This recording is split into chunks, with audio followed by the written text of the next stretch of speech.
Hello दोस्तों, welcome to my YouTube channel and on other video. दोस्तों guys, आज का हमारा टॉपिक जो होने वाला है वो होने वाला है नोविडेट के ऊपर।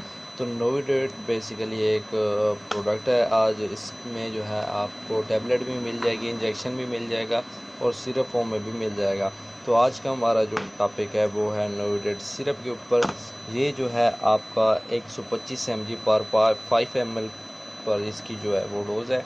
16 ml का ये लिक्विड होता है और ये पाउडर शेप में आपको मिलता है। इसके अंदर आपने वाटर जो है वो मिक्स करना होता है और ये एक एंटीबायोटिक है। और इसका जो फार्मूला है वो आप देख सकते हैं यहाँ पर है, सिप्रोफ्लॉक्सासिन हाइड्रोक्लोराइड। और इसकी जो अभी डिटेल है वो आपको चेक करवा देते हैं।